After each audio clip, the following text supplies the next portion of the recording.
On est dans une chaîne d'opinion ici, dans une émission d'opinion. Non, on n'est pas dans une chaîne Non, d'opinion. on n'est pas dans une chaîne d'opinion. Vous êtes en train de prendre en otage notre émission. Je vous demande de vous taire. Véritablement, vous revenez sur l'islam. Votre obsession, c'est l'islam. On ne peut pas parler du christianisme, du pape, de l'Église catholique sans revenir sur l'islam. C'est incroyable. C'est incroyable. Évidemment, ton copain Pascal Pro, ce facho. Oui. Si ce facho, oui, Qui dit ça? il y a beaucoup de gens qui vous détestent, évidemment. Ah bon? Vous êtes... Oui, je vois particulièrement que certaines chaînes ont une propension plus grande à parler de ces événements absolument épouvantables en fonction de l'origine de l'agression. Qu'est-ce que vous appelez certaines Là, chaînes? dans cette circonscription, il ne s'agit pas de généraliser, mais là, on peut parler de grand remplacement. Pourquoi il y a plus de punaises de lit aujourd'hui? Est-ce lié à l'hygiène? Je vais poser toutes les questions. Il y a beaucoup d'immigration en ce moment. Est-ce que la maillot de football est halal? Alors ça c'est la punchline aujourd'hui sur CNews et sur Europe 1. Le spectre du terrorisme est toujours présent dans notre pays et à chaque attaque. Que feraient les Français sans CNews? Faut de dire. Considérer que tous les problèmes de la France sont dus à l'immigration. Mais qui dit ça? Que c'est le problème.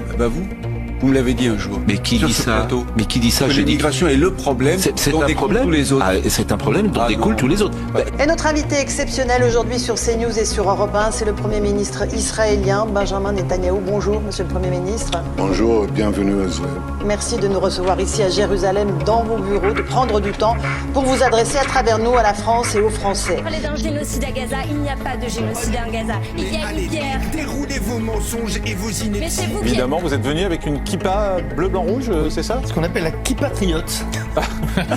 Plus que devant cette annonce épouvantable de mettre des drapeaux de Palestine partout. Des vidéos en ce moment qui circulent sur la fameuse famine à Gaza.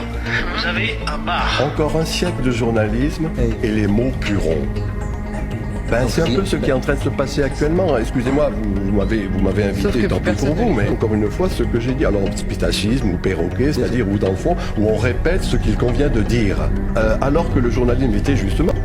Quand Durkheim dit ça, c'est-à-dire qu'au-delà même de ce que sont, de ce que vous êtes, de ce que nous sommes, etc., on est pris dans un système. C'est logique.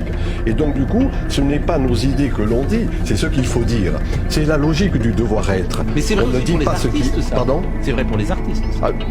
En gros, pour ceux qu'on appelle les élites, ceux qui ont le pouvoir de dire et de faire. Les experts sur les plateaux, censément, les journalistes, les politiques, n'en parlons pas. Voilà, c'est cette idée-là qui est inquiétante et qui va amener ces soulèvements.